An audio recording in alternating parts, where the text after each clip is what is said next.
पुरुष स्त्री की योनि को सूंघते।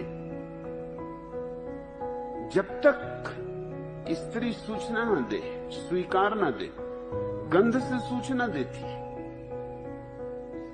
एक खास गंध खबर दे देती पुरुष को कि वो राजी है।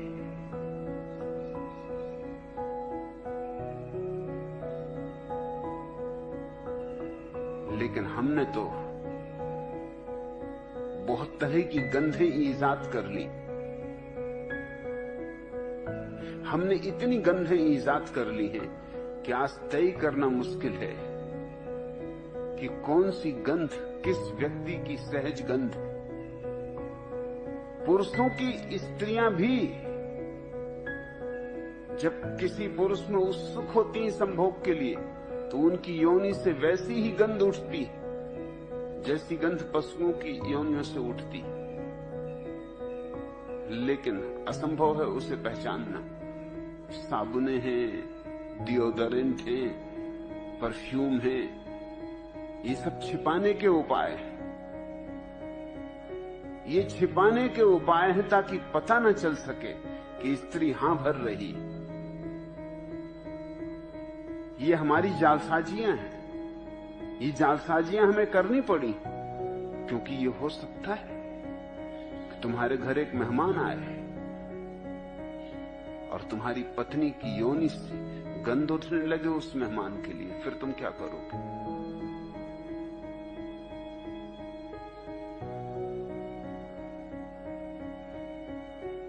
नियमों का, कानूनों का कोई बंधन प्रकृति पर नहीं।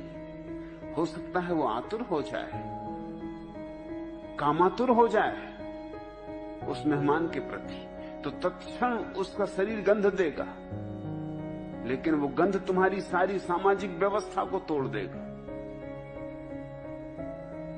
तो उस गंध को छिपाना जरूरी है। तो हम गंधों की परतें लेपे हुए हैं अपने ऊपर, फिर उनके ऊपर वस्त्रों को लपेटे हुए ताकि पता न चल सके। तो ऊपर ऊपर शिष्टाचार चलता रहेगा। अब जैसे अगर कोई पुरुष किसी स्त्री में उत्सुक हो जाए तो उसकी जन्नेन्द्री तत्क्षण खबर दे देगी कि वो उत्सुक हो गया है। इसलिए वस्त्रों में ढांक के रखना जरूरी ताकि ऊपर ऊपर वो शिष्टाचार बताता रहे और भीतर भीतर जलता रहे काम अग्नि में। हमने मनुष्य को अप्राकृतिक कर दिया है, पाशविक नहीं, अप्राकृतिक। कोई पशु अजायब घरों को छोड़ के होमोसेक्सुअल नहीं होते, समलैंगिक नहीं होते। हाँ, अजायब घरों में हो जाते। अजायब घर की अजीब स्थिति, इसलिए तो उसको अजायब घर कहते। अब बंदरों को बंदरों के साथ रख दिया, उनको बंदरियां मिलती नहीं।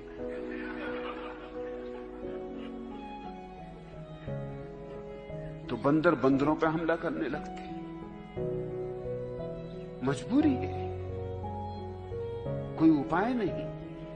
उनकी नैसर्गिक वृत्ति को कोई तृप्ति नहीं मिल रही, तो तृप्ति पाने के लिए कोई भी उपाय करेंगे। जो हम मनुष्यों के साथ करते हैं वही हम पशुओं के साथ करने लगे। लड़कों को हॉस्टल में रख दिया, लड़कियों से अलग कर दिया। 14 साल की लड़की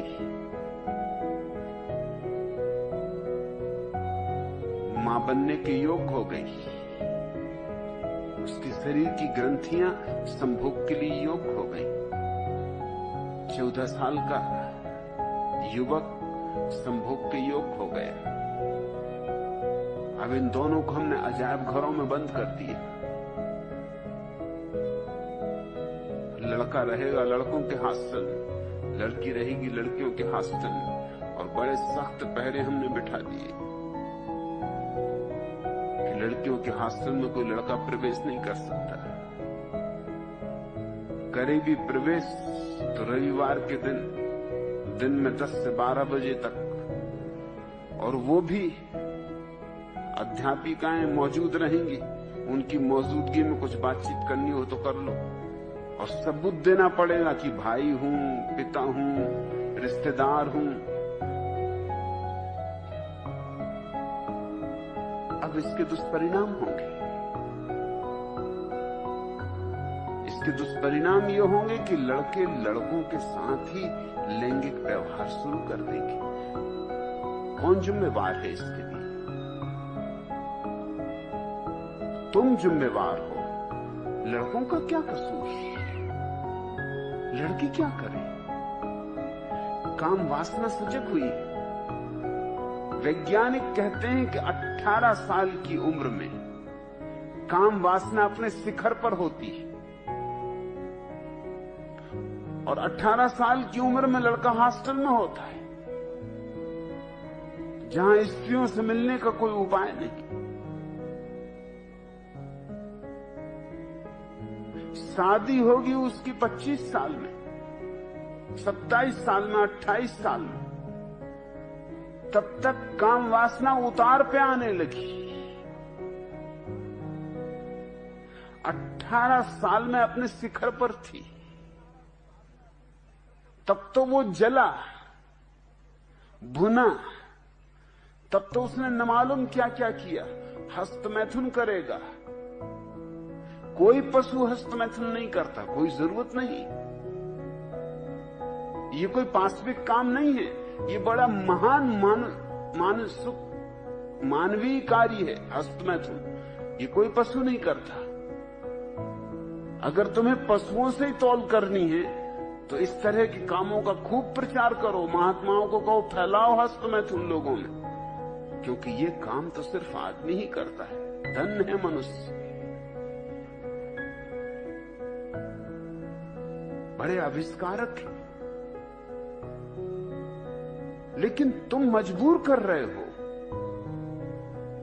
18 साल में जब काम वासना प्रगाढ़तम है, जबकि युवक एक रात में कम से कम 4 से 7 बार तक संभोग करने में योग्य है, तब तुम उसे जला रहे हो। अब ये युवक अगर किसी स्त्री को रास्ते पर धक्का दे दे, किसी की साड़ी ही खींच दे, कंकड़ ही मार दे,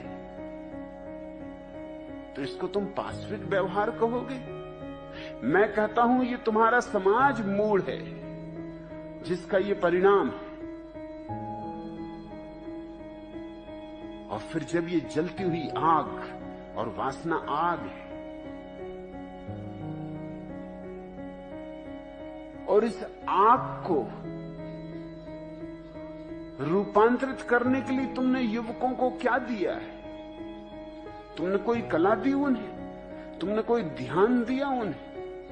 तुमने कुछ योग दिया उन्हें कि वो इस अपनी कामाग्नि को परिवर्तित कर लें, रूपांतरित कर लें? वो तो कुछ नहीं दिया। हाँ, तख्तियां लटका दी हैं कि ब्रह्मचर्य ही श्रेष्ठ जीवन। तख्तियों से कुछ होता है? महात्मा गण आते हैं, वो कहते हैं ब्रह्मचर्य ही श्रेष्ठ जीवन। समझा रहे हैं महात्मा गण की ब्रह्मचर्य ही श्रेष्ठ जीवन। और महात्मा गणों के जीवन में भी कोई ब्रह्मचर्य नहीं। सबको उनका जीवन भी पता है। तुम्हारे ऋषि मुनियों के जीवन में कोई ब्रह्मचर्य नहीं था। छोड़ो ऋषि मुनियों के, तुम्हारे देवी देवताओं के जीवन में कोई ब्रह्मचर्य नहीं। और इन्हीं देवी देवताओं की पूजा चलती। इनको तुम पाशविक नहीं कहते, यस, और आदमी को पाशविक कहते हो। तुम्हारे पुराण उठाते देखो, तुम्हारे धर्मशास्त्र जला डालने योग्य है, जिनकी तुम पूजा करते हो। अगर तुम्हें जड़ बदलनी है तो वहां जाना होगा। तुम्हारे सब देवी देवता भ्रष्ट। स्वर्ग में तुम्हारे देवता करते क्या हैं? नचा रहे हैं अप्सराओं। उर्वशी नाच रही, मेनका नाच रही।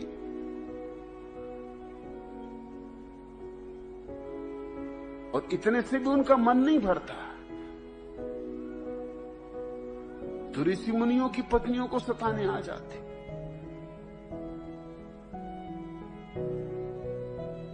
चंद्रमा उतर आता है छिपके किसी ऋषि की, बेचारे ऋषि गए हैं नहाने ब्रह्म मुहूर्त। तब मैं समझा कि क्यों ऋषियों को ब्रह्म मुहूर्त में नहाने भेजते। भेज दिया अंधेरे में नहाने उनको, तो देवी देवता आ गए। अब देवता हैं तो वो तो कोई भी चमत्कार करे, तो वो ऋषि के वेश में आ गए। पत्नी समझी की पतिदेव लौट आए।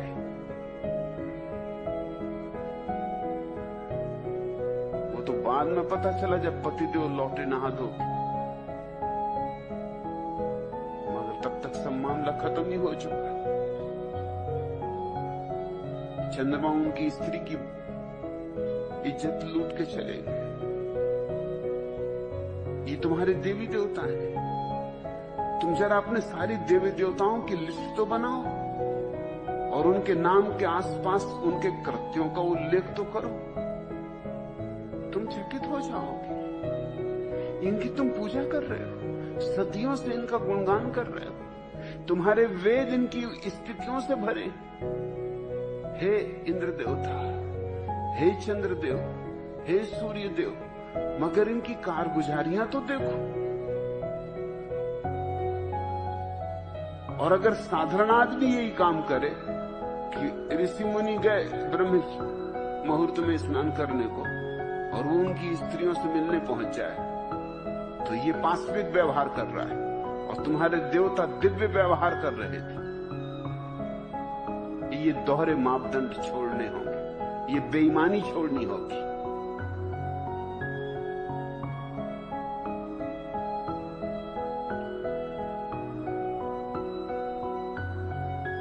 पशुओं में न तो हस्त मैथुन है न बलात्कार है।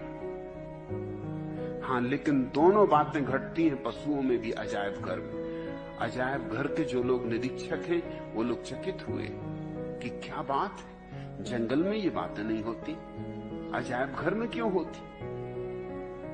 बात सीधी साफ है, इसके लिए कोई बहुत बड़े शोधकारी करने की जरूरत नहीं है। छोटी मोटी बुद्धि का आदमी भी समझ ले कि बात सीधी साफ। तुमने यहां वही काम कर दिया जो तुमने आदमियों के साथ किया। तुमने बांट दिए, यहां बंदरों को एक कटघरे में कर दिया, बंदरियों को दूसरे कटघरों में कर दिया। उपद्रव शुरू हो जाएगा, अड़चनें शुरू हो जाएंगी। स्त्रियां भी हस्त मैथुन में पड़ जाती, मगर स्त्रियां पकड़ी नहीं जाती, उतनी आसानी से नहीं पकड़ी जा सकती जितनी आसानी से पुरुष पकड़े जा सकते। क्योंकि स्त्रियों की जो यौन यंत्र की व्यवस्था है वो आंतरिक है, पुरुषों की यौन यंत्र की व्यवस्था बाह्य है, वो जल्दी पकड़े जा सकते हैं। इसलिए लोग सोचते हैं आमतौर से, अगर दो पुरुषों में बहुत दोस्ती हो और गले में हाथ डाल के और फिल्मी गीत गाते हुए तुम उनको जाते देखो तो शक होता है। मगर दो स्त्रियां खूब सहेली हो गहरी तो तुम्हें शक नहीं होता। क्यों? उनको कहते वो सहेलियां हैं, और ये पुरुष, इन पर शक होने लगता है। लेकिन जो इन पुरुषों में हो रहा है वही स्त्रियों में हो रहा है, कुछ फर्क नहीं। ये दमित वासना